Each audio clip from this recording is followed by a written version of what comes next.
Good morning and welcome to Ag Talk in the Raw, where I talk about agriculture and other things that are on my mind. Good morning. Okay, so, I got an itch right here, and it's like a big no-no when you're doing podcasts and videos is to touch your face. Anyway, it doesn't even matter. I'm just being a goofball. So, alrighty then. Yeah. What am I going to talk about? Am I going to talk about politics today? Nah, not going to do that today. I wouldn't do that today.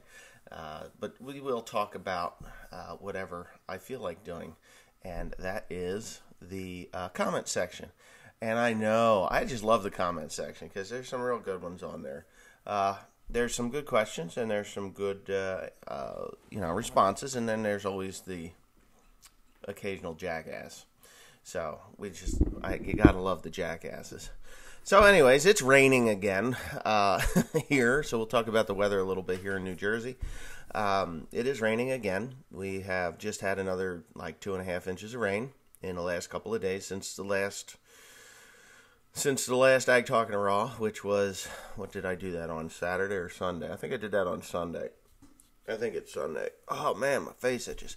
Anyway, the 2.5 inches of rain in that amount of time, and now we're looking at a snowstorm, 3 to 5 inches on Thursday, tomorrow. Today's Wednesday, tomorrow. So I do have some hay that can come home, maybe, if I could even get on the fields, because it's just so incredibly wet. I did bale on Tuesday. I believe it was Tuesday. Yes, it was Tuesday evening.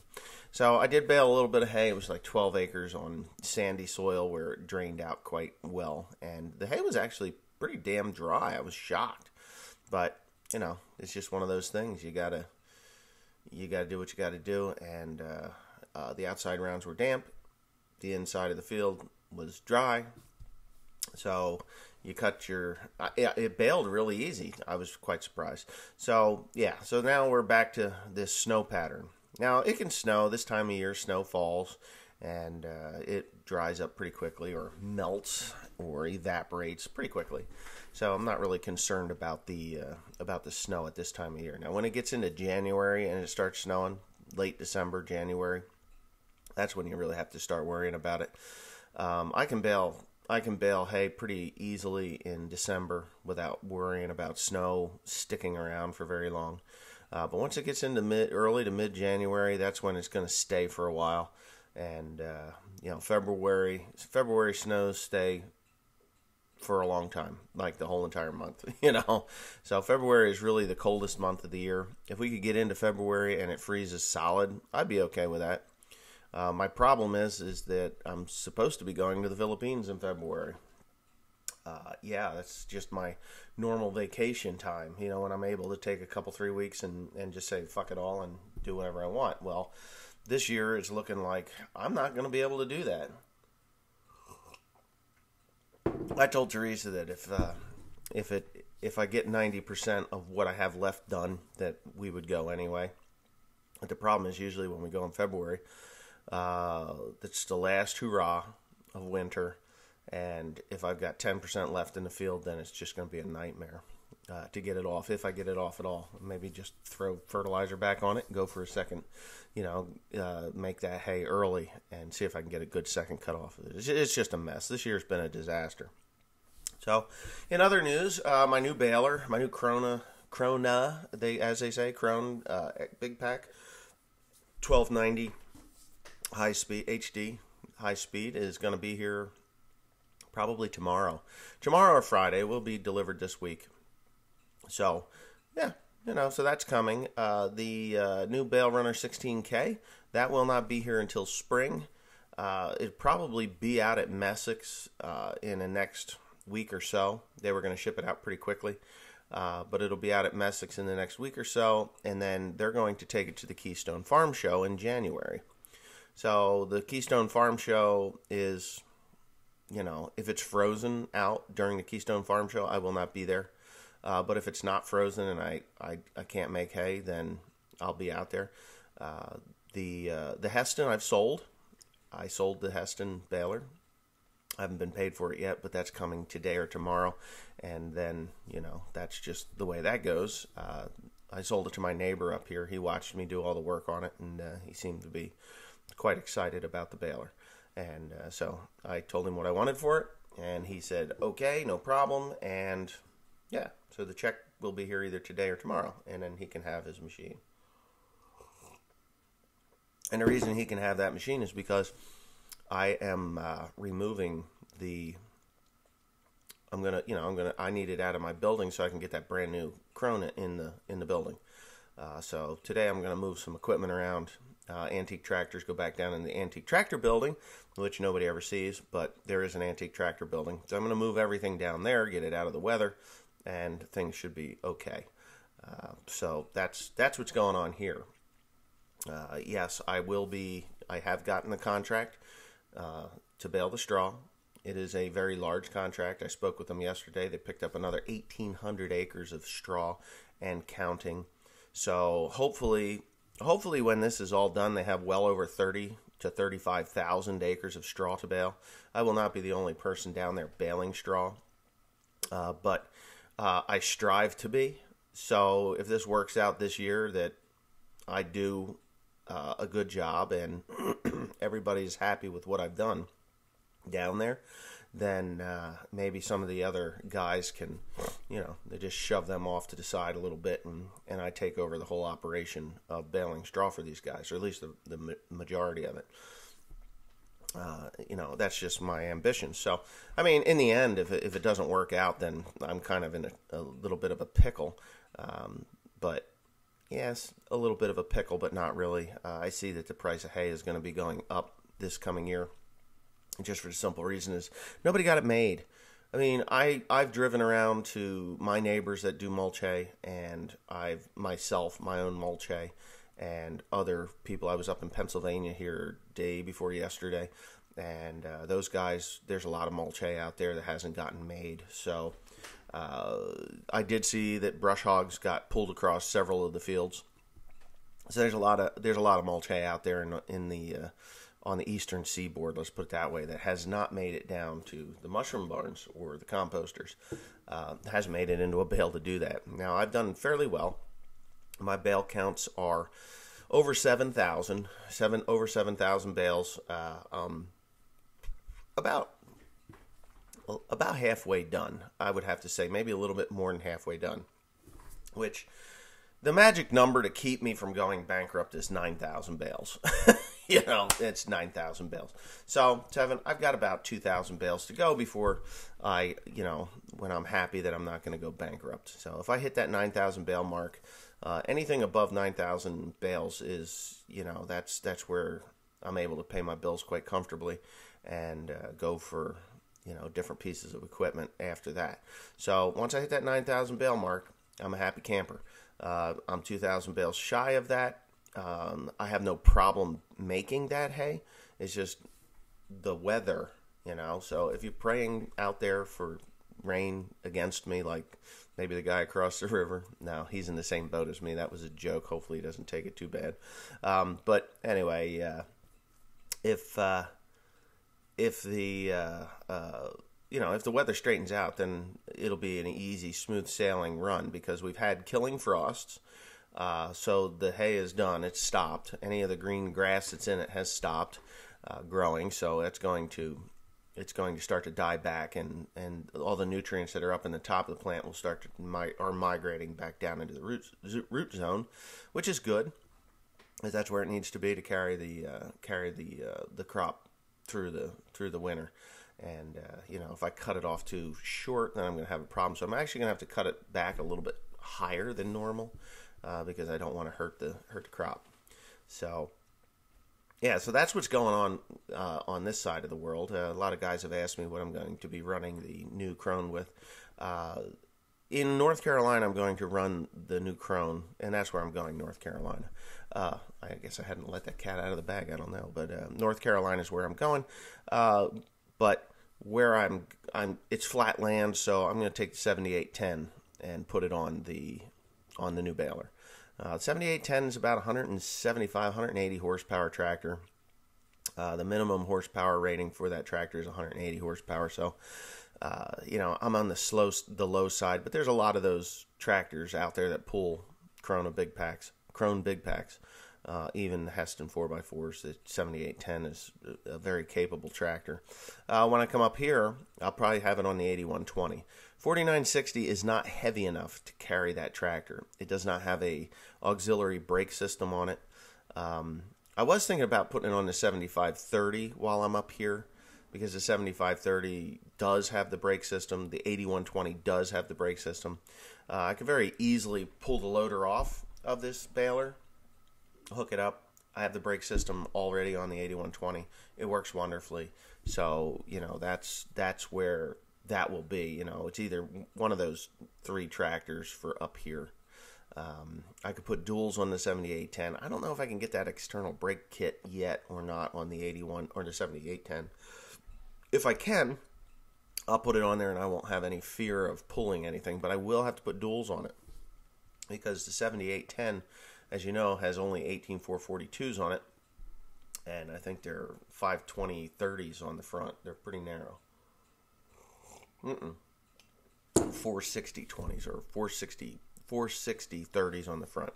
450 or 460/30s on the front. They're pretty narrow on the front. So 520s on the back, 460s on the front, 420s on the front. I don't know. Whatever. I'd have to, it used to be 18 4s on the back and 14 9s on the front. That's about what they are. That's what they would be on that tractor if it was not in a metric size.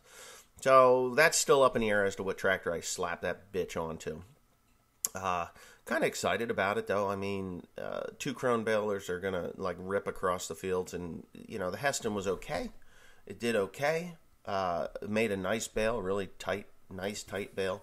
But before I had all the problems ironed out of it, it was more of a hindrance than a help in the field, because Timothy was not able to be in the stack wagon, and Joe wasn't good on the stack wagon. The 4x4s didn't stack as well as what the 3x4s do, and it was just really a clusterfuck when it came down to it. The 4x4 bales, the baler's really producing a nice bale now, so the 4x4 bales will stack if they're dry. If they're damp, they won't stack. It doesn't matter what baler you put the hay through. If the hay is not dry, they don't stack very well. They want to fall over. And the 4x4s are more prone to falling over than the 3x4s because, well, that's just the way it is. With the stack wagon. If you're stacking them with a loader or whatnot, they're fine. But it just seemed like the 4x4 baler in my operation was more of a pain in the ass. The end user was happy about it because they had less bales to cut open than the 3x4s. But the 4x4 baler, it's odd size piles. If I had both balers running in the same field, I had to have 2 different piles or 2 different stacks. And then if one stack was, one stack on one side was 3x4s and the other one was 4x4s, the tarps, because a 4x4 bale, they're not as tall. You can't go 4 high because then they're astronomically taller than the 3x4s. If you go 3 high, then they're shorter by a foot or 2, couple feet, and then it's a pain in the ass when you're trying to mix and marry these together, especially with a stack wagon. So I don't know. I tried it. I thought it's a good baler. It's a good quality machine. But if I was running both of my balers were 4x4s, I'd be happy. Or obviously both of my balers will be 3x4s now, so I can just move the 4x4 baler can go on down the road. I did a lot of work to that baler, put a lot of money into it, and put a lot of time into it. It did pay for itself in the amount of material that it did get baled. I know that I would be much farther behind if it wasn't for having that particular baler. But with the new baler coming in, I just don't need it. So, and that's that. So now to talk about other things in the area. Corn. I still see corn standing a lot. Like I said, I was out in Pennsylvania, up towards Tamaqua, out in Lehigh County, and Tamaqua up in there. The hillsides up in that area, up in Germansville, and all up in that area. Holy shit. They've still got a lot of soybeans and corn up on those hills.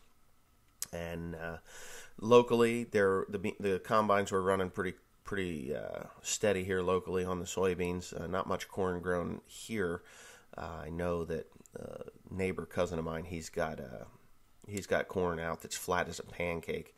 He says it's flat. It's flat, flat, flat, flat. Like out of this one 5-acre section, there's 4 stalks standing up. The rest of it's flat as a pancake. So he's gonna have a tough go of it, especially now with the snow that's coming. Because if you got corn that's already weak and it's starting to go over, you put 5 inches of heavy wet snow, and that's what it'll be on top of that corn. It's just going to be a loss. Now, I have in the past, and I think I videotaped this at one time, I have in the past taken a grain platform out and combined corn with it. Yes, I have. You have no choice. And I know there's a lot of guys out there that say, oh, you're crazy. You can't do that. Well, you can. It takes a lot more time because you're running a lot more crap through the baler or through the combine. But windrow it, bale it for your animals. That's what we did. A long time ago we did that. I'd done that on a couple of occasions. Neighbor Frank Hocius, my neighbor, he did it. He saw that I had done it, and he bought a combine with a cheap header on it, just to like a 4400, just to see if it would do it. And he was really amazed with the results. He says the only downside to it was that, when you go through with a corn head, all the trash is over top of the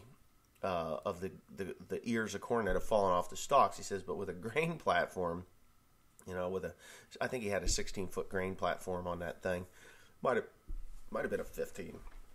But anyways, he says the crazy thing was that even though you're seeing the corn come in the combine faster than it was doing a good job. He said, you look over the right and to the left, and you see the ears laying on the ground, the header, as you cut the stalks and everything off. So he says, just get past that and you're okay, which I do agree with. So corn and soybeans here are, they are coming off. It's slow. They should be about done. We always tried to be done by Thanksgiving. I always hated doing anything by Thanksgiving. After Thanksgiving, and on occasions we would get stuck in the field after Thanksgiving due to breakdowns and other things like that. But in recent years, or the last years of me growing grain, and yes, I'm going to go down the comment section and read a couple of comments here in a minute. But I miss doing corn. I will be doing corn again this year, even though I'm going off to North Carolina to bale straw. There's some fields that I have, some farms that I have that are, due to this crazy weather that we've had, I had a large amount of drownouts. And even Kentucky 31 grass drowns out in this type of weather. So there's a fair few number of fields that have these huge bald spots in them because of drownouts, and I'm going to put corn on them. I am. I'm going to plaster the shit out of it with mushroom soil, and then I'm going to work it under with a chisel plow. I don't think I'm going to moldboard plow, but I'm going to chisel plow it, get it under in the ground, and bam, we're going to have corn. So I'll put corn on it. Probably only about 100. I doubt I go more than 100 acres.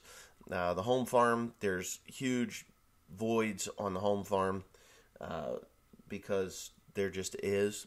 And if I do it at home, if I put the corn at home, it's right close to the dryer and the bin, and so it should go pretty well there. Hold on a second, got to get my morning Joe. So that's the plan, and there's about 60 acres at the home farm that can go into corn. I don't know if I put it all into corn, but it's got to go. So out the road, there's another 30 or so, 40 acres. So I should easily be able to get 100 acres of corn in without any problems. I don't believe I'm going to change my corn equipment, my combine header, or even the corn planter. It's a 4-row corn planter. I should be able to put 100 acres of corn in without any issues. That's just my thought process, it should. If I can find a cheap 6-row corn planter that I can rebuild during the winter months, or even the 6-row header for my combine, which for $3,000 or $4,000 I can. And if I'm not spending the money on the fertilizer like I would be if I was using commercial fertilizer, then why the hell not? Put it into a couple of pieces of equipment, a corn head and a corn planter, and we're good to go. 6 rows is way faster than 4. It doesn't seem to be, but one pass up and back, and again, you don't have to, you eliminate one pass. So, and I'd be pretty happy with that. It doesn't have to be anything fancy either. A conservation tillage or even just a conventional tillage corn planter, because I'm going to be working the ground. I like to work the ground when I plant corn. I know I have a neighbor up here. He's like, "Oh my God, you're gonna plow it? Wait till winter, or wait till fall when it's so muddy." Well, my combine's a 4-wheel drive, and I can deal with that. It's okay. I love corn. I don't know why. I just love to do corn. I love the smell of it. I love it all. So, and plus, then I'll have 100 acres of corn stalks that I can bale up, and I know that I'll have it, to go to the composter. So that's that. So now let me get down here to the comment section. That's what everybody loves to hear, the comment section. I'm not going to read every one of them this time because there's 92 of them, but basically there's a lot of them that say, hey, the truth really hurts. The truth does hurt. And this is talking about last week's or Sunday's Ag Talking to Raw, where, the truth of the matter is that grain farmers are not doing as well as some of the politicians would like us all to believe, or the general public would like to believe. Over the last 6, 7 years, 8 years, let's just say the last 7 years, we have enjoyed higher grain pricing for our crops, our commodities, and we kind of got used to it, or anybody that in the grain business got used to it. So they spent a little bit of money. They spent money on dryers. They spent money on grain bins. They spent money on new combines, tractors, planters, plows, discs, and harrows, or whatever they got. And now we're in this slump. Now the slump is because of tariffs, kinda. Well, directly affected. The tariffs directly affected the price of commodities. Now, I'm going to get down in the comment section because there's one guy that says, I don't know what in the hell I'm talking about because I don't grow corn and soybeans or wheat or grain. Just say grain. I don't grow grain anymore. Well, I used to grow grain, and I understood it full well as when I was growing grain, what affected the market. And the biggest effect on the grain market is panic sell-off. So when Donald Trump said, we're going to tariff China, and China says, fuck you, we're not going to buy your soybeans and corn anymore because we can get it from somewhere else, farmers panicked. They did. They panicked. They forward contracted more than they ever did before for a November delivery, or, October, November, December delivery, January deliveries. And what that did was it brought down the price of grain. That's it. It flooded the market, even though it was only on paper. Now, I know for a fact that, was it Purdue? It was either Purdue or Tyson. Cargill. One of them. There's out here by the Susquehanna River. It'll come to me in a minute. I know for a fact that when they don't need it, they'll say, okay, so we're going to allow you to fulfill your November contract in December because we can't take any more. And then December gets pushed off to January, January gets pushed off to February, and now you're storing that grain for free for them. And it's costing you. It's costing you electricity to run your bin fans. It's costing you fans and heat, if you've got heaters on your bins, which most people do now. I never did. I only had a bin fan. But we would let it run, and it just to keep that grain cool, and it worked okay. I was pretty good with the bin. Till later years, we had issues with the bin, and there was just nothing that I could do physically, mentally, or I had no capability to get that goddamn bin to work right. So, but anyway, so that's where you're storing it for free. So on paper, you have this glut. You have a glut of grain. Now, the bushels that we've produced in the United States haven't gone up or down dramatically. I haven't really looked at the crop reports yet because this year's crop isn't in. So we've had bumper crops in some areas, but we've had a rather sluggish crop in other areas of the country. So if you take one area of the country that usually enjoys 150 to 175 bushel averages over the over their acreage, over that state or that region, and now it's at 125 to 150 bushels, which doesn't sound like a lot, but do that over thousands of acres, it turns into hundreds of thousands of bushels or even millions of bushels. So then you get over here, like on the East Coast, where guys are enjoying 200 bushel crops that are, right normally in that 150 bushel, 135 to 165 bushel range. That's where the equalizer is. So there's some guys in some parts of the country that are like, man, even though the price is low, I've got this 220 bushel average here, which is hard to achieve, but you are capable of doing it. I got 220 bushels, even though it's $3.21 a bushel for corn. I'm not sure what corn is right now, but that was back in June. They was $3.20 a bushel. Whew, delivered, And you can knock off here in the East Coast, you can knock off 65 cents a bushel just for the delivery charge. It's expensive. So it just kind of equalizes, and then at the end, all the tabulators, the U.S. Department of Agriculture, they get their numbers together and they say, hey, we produced an extra, or we didn't produce as many bushels, but I think we produced more this year. We produced an extra 500,000 bushels of corn and 750,000 bushels of beans over last year, which, could be a viable number. I don't know. It doesn't change much. That doesn't change what we have in our bins and where it's going to go, where it's going to go obviously changes with tariffs and things like that. But even though the number of bushels is relatively the same, the price is dramatically reduced. Now, Argentina, Brazil, and South America, even the European nations, Europe has gone through wicked, hot, dry weather this year, is what I was told. So there's a reduced yield there for sure. So why is our corn $3.20 a bushel? It's $3.20 a bushel because of panic sell-off.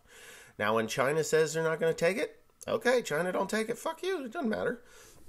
Because the grain has to go or come from someplace. Now, China says they're not going to buy it. Brazil says, okay, we'll supply it to you. But maybe Brazil doesn't even have enough grain to supply China with. And I've said this before. They're not going to be like, oh my God, we've oversold. They're not going to do that. Sorry, they're either going to cancel a contract to a lesser country, the commodity brokers. They're going to cancel that contract to, say, let's just use England, because England and Ireland, it's just not that I'm using them as a bad example, but so they call up England and Ireland and it's like, hey, listen, China's offering like $1 more a bushel for our soybeans, so you're going to have to source yours somewhere else. Maybe they pay them a penalty. Who the hell knows? I don't know. But that's just, so England and Ireland say, hey, okay, fine, whatever. Just sell it to China, you prick. And then they call up the United States and say, hey, we're really we got a contract sold short. Or they don't even do that. Brazil and Argentina is like, oh, cool. We're going to sell to China now, and we're going to take the United States' market from them. So what Brazil does after they say, okay, China will produce 60 million bushels of beans, they hang up the phone, they call them, hey, United States commodity brokers, we need to purchase 60 million bushels of soybeans to go to China. And that's what happens. So it doesn't get on a ship and go from here to Brazil to go to, say, China, or from here to Argentina to go to China. It goes from the United States over to China. It doesn't make any other stops. It just goes, because that's the way the markets work. It's like, it's not like the grain has to come from the country that they bought it from. It just has to get there. And if we've got this panic sell-off and we've got this huge glut and, farmers are thinking, holy shit, we're not going to be able to sell our beans because China says no. Don't worry, guys. Leave it in your bins. Put it in your buildings. Do whatever you have to do. Do not go fucking crazy and say, oh my God, give me that. I need to sell 20,000 bushels. If you normally sell 10,000 bushels, forward contract 10,000 bushels, or 100,000 bushels, depending on your operation, or 5,000 bushels, depending on your operation, don't double it just because you're afraid that China's not going to buy the grain. They're going to buy the grain. It may not come directly from us, and yes, the price may come down because the brokers, the middleman, still has to make his money. So don't panic sell off. Just calm the fuck down. Calm down. You're still going to have bills to pay. If you panic sell, that's what's going to happen. So anyway, now I'm going to go on down. Now you know why I sub to this channel. You tell it like it is, and if anybody is like, okay, hey, I'm glad you're here. I'm glad you subscribe to it. I'm just trying to educate some people on how this actually works and how, you can help yourselves by calming the hell down and not going crazy with it. I mean, hey, if you forward contracted 2-3 years out, they're actually canceling those contracts because they know if you've got corn sold for $5.50 a bushel and they can pick it up for $3.30, they'll push you off. They'll push you off another year because this thing is so far out of balance that when it does decide to slingshot back up, when guys are like, the ones that went bankrupt because of the panic sell-off, the other guys come in and, they build more bins because they just took their ground away. It's going to normalize again. It will. Just stop panic selling. That's all it boils down to. Perfect. You hit the nail on the head. Well, thank you. I don't know that it hit the nail on the head. It's kind of a rough-edged explanation as to how it works, but it is kind of how it works. And if you watch the ag stations on TV, and you watch the market reports, they say it too. It's just subtle. It's very subtle. I'm saying it to you in a rough way. What they're saying to you is, well, this is how this is going to go down. And you know what? The commodities brokers, they know it. They're like money grabbers, those bastards. They don't care about us. They don't give a shit about us. They make money either way. Doesn't matter. So, and then there's another one that says, so Trump is not helping the farmers? I love it. Okay, so is Donald Trump helping the farmers? Yeah, I could say that he is. Farmers are their own worst enemy. You know that. If you're a farmer, you will know this. If a farmer is in need, and on the East Coast here, at least within my lovely neck of the woods, if a farmer's in my neck of the woods and they have a heart attack, there's 5 or 6 other knuckleheads that are out there that are going to go knocking on property owner doors trying to steal their ground because the farmer that had the heart attack, he's dead. He died. Whether he survived or not, he died, and he's not going to be able to do his work. And then they rent the ground away from him or take the ground away from him, and that's the way it works. I've seen it a lot of times. So, yeah. Farmers are their own worst enemy. Donald Trump put the tariffs on these other countries to help the whole of America. Donald Trump didn't put the tariffs against or cancel the orders to the grain orders to the American farmer, those countries that the tariffs got put on. So inadvertently, yes, maybe Donald Trump had something to do it. And I will say this about Barack Obama. Under Obama, we enjoyed higher grain pricing, but the rest of the country was collapsing around us. So, yeah, that's just the way it was, or the way it is. And even with the new regime that's going on, I'm going to get a little political here, the new regime in the House, they're not interested in the people. All they're interested in is investigating Donald Trump, investigating this, investigating that, get his tax returns. I don't give a flying fuck what his tax return says. Do you think I would turn over my tax return to anybody? Fuck no. Go to hell. You want my tax return? The only one that needs to see my tax return is my lender and myself. And nobody else needs to see it. It just doesn't need to happen. So now that in January, when the House is flipped over to the Democrats, which, if they would do their job like everybody in there should be doing their job, when you swear the oath to uphold the Constitution of the United States of America and do what is best for the people, we the people of the United States, then I'm okay with, I don't give a shit if you're Democrat, Republican, Independent, Green, or the Manson family. Do your job.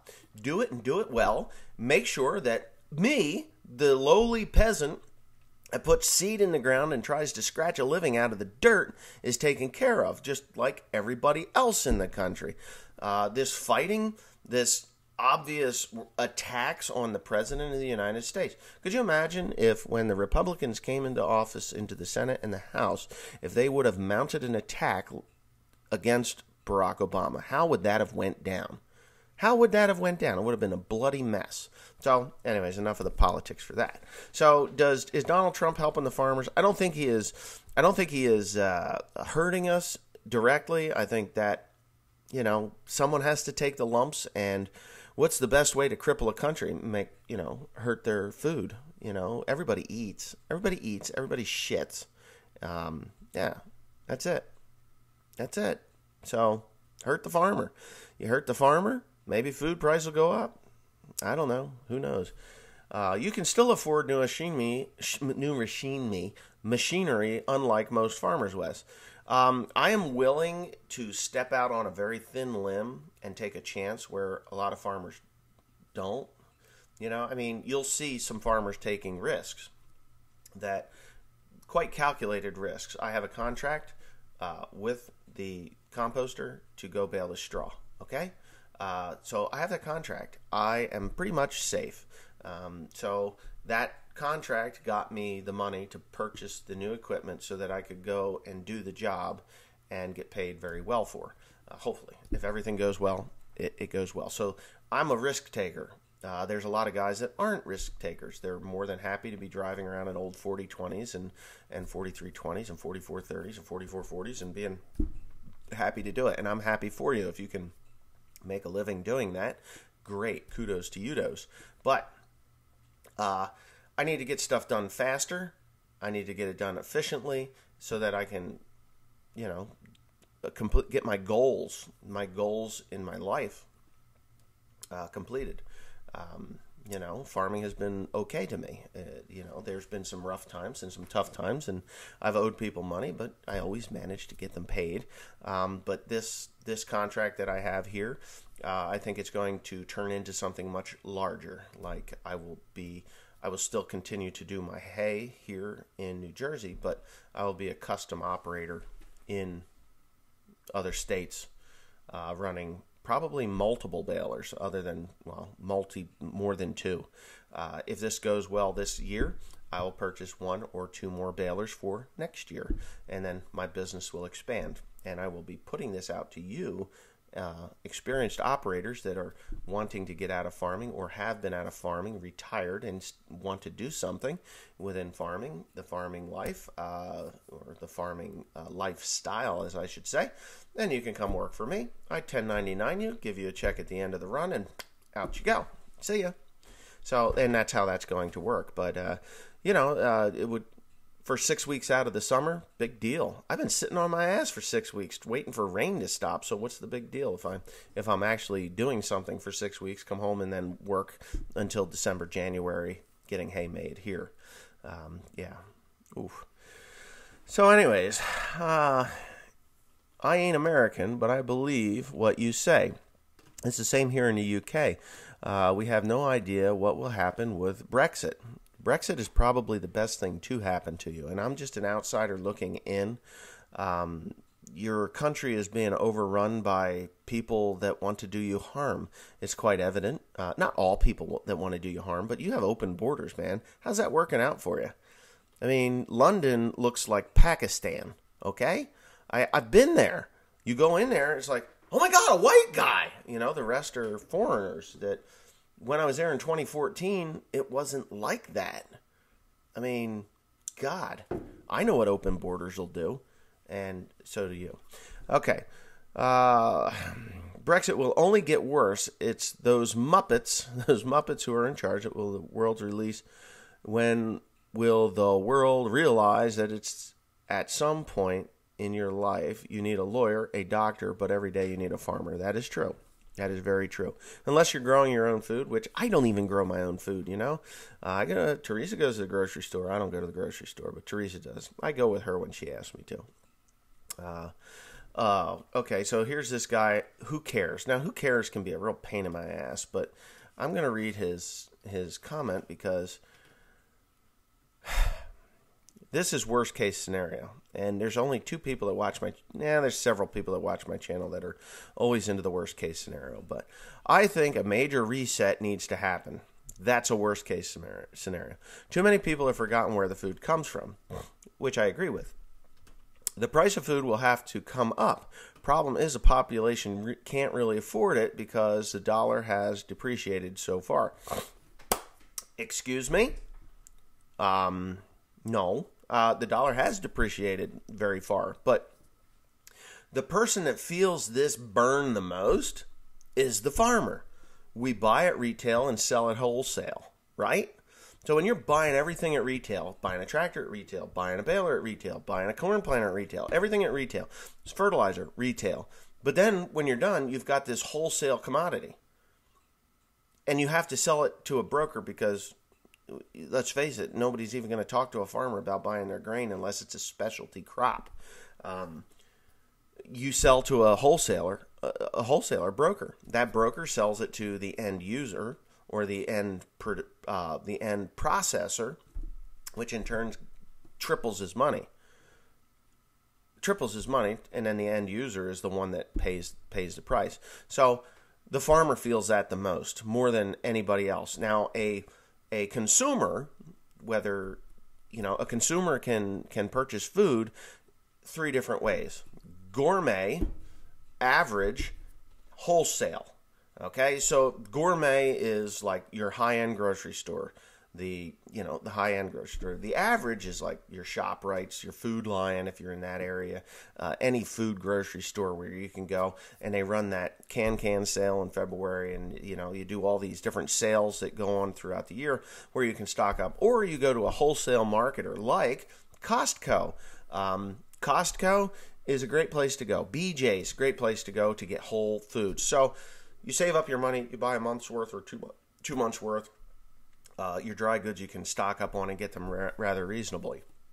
And then, of course, there's the fourth type of person that hunts for their meat or raises their meat, eggs, and grain, which nobody raises their own grain anymore to make breads and stuff because it's too time consuming. But those are the types of consumers. The gourmet guys, they don't give a shit. They don't care whether they're paying $20 for a cup of coffee or 20 cents. It doesn't matter to them. So, yes, the currency is a problem for us, not so much the people that are purchasing our products. Okay, he says, I hate to say it, but it seems like the currency would almost need to collapse so it could reset. Well, gold-backed currency worked really, really well. Gold-backed currency would still work very, very well, but they don't do that anymore. That's gone. I think Richard Nixon put the final nail in that coffin. All right, Dear Zilla. Wow, people think you're negative about ag. Come talk to me. I watch your stuff to pick me up. I'm in the commercial alfalfa hay for dairy and export. Now, the export business you might be doing okay with right now. I live in a horrible area that you can only do two things, hay and cattle, 5,100 feet above sea level. Wow, that's pretty up there. I'm only 435 feet above sea level, so I guess when the big tidal wave comes, I'm dead. Your outlook looks good. You're doing everything you can do to make your company better. That is true. I do try. Even making these videos helps me and my family. Helps me mentally, because my mind is a really dangerous place most days.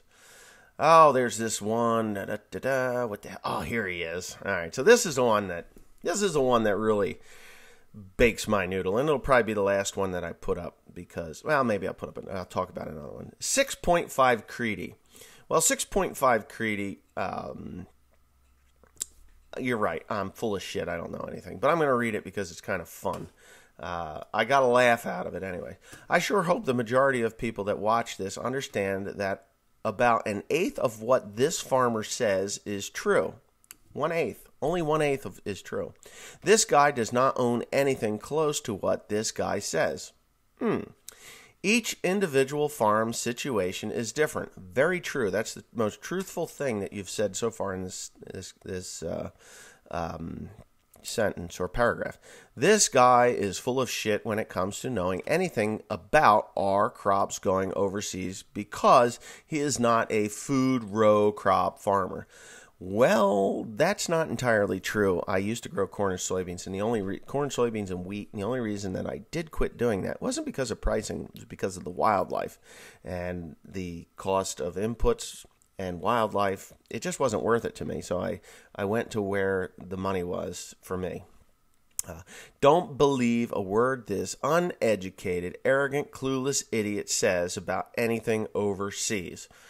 Well, 6.5 Creedy, do you have a channel where you get up on here and video yourself and put it out that the truths of the way the world really works versus your own little mind?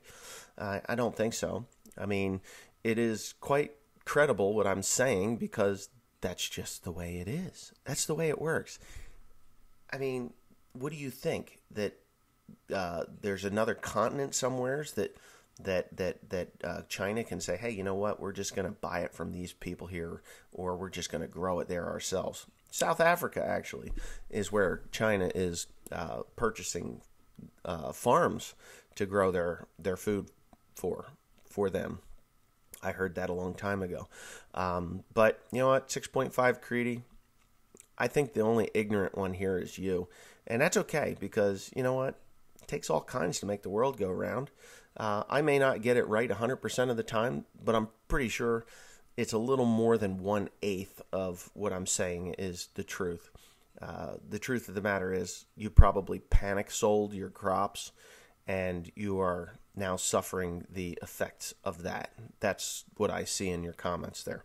So have a nice day. 6.5 Creedy. I don't know why it's Creedy. It should be Creedmoor. 6.5 Creedmoor. It's a rifle round. It's a cartridge. The 6.5 Creedmoor is a very accurate, hard-hitting round, which, yeah, I've never shot one, but I think it would be cool too. Anyway, that's about the best part of you. The other best part of you ran down the crack of your mother's ass. But anyway, here we go. Okay, tell it how it is. That's why I like to watch every video you post. I grew up on a family dairy farm. We couldn't make it and sold out and still lost everything. You speak the truth, and that's why I have been watching every video you have ever made. God only knows if Trump will really help us get out of this bullshit. Times we, the farmers, are in. That's true. I would like to see the president kind of step in a little bit more and, you know, instead of allocating billions of dollars to bushels, I don't even know how to address that. I don't want free money because there's nothing free about free money. Somebody had to pay for it from somewhere, and please, God, don't print anymore because that devalues the rest of it. But I think that there could be some kind of a regulation against the, in the end. I mean, I'm just thinking off the cuff here.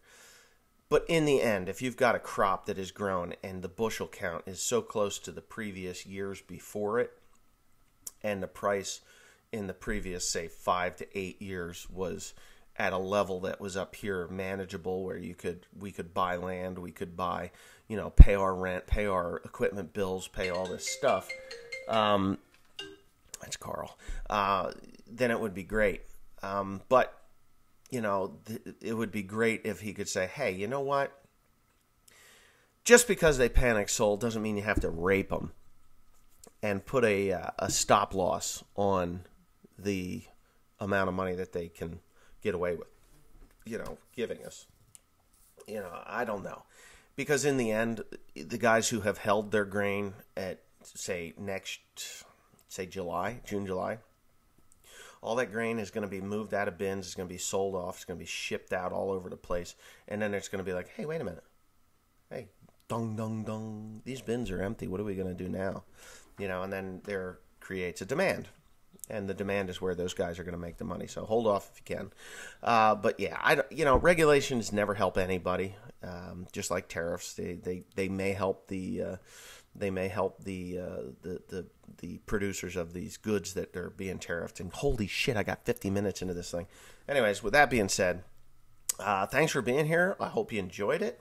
6.5 Creedy, you need therapy, and you are the only negative comment out of 92 people, 92 commenters, and over 7,000 how many 7,700 views on that video, and you're the only negative comment that says that I don't know what I'm talking about. But real farmers, real people that are actually living through these times have made the comment supporting what I'm saying. So you are less than 1%. Well, actually, out of 92, you're a little more than 1% of the consensus here out of those 92 comments. So in you're less than 1%, or you're less than 2% of the the thought process here. So maybe you're the one that needs to get a clue. But anyways, with that, thanks for watching. Please comment, rate, and subscribe for more.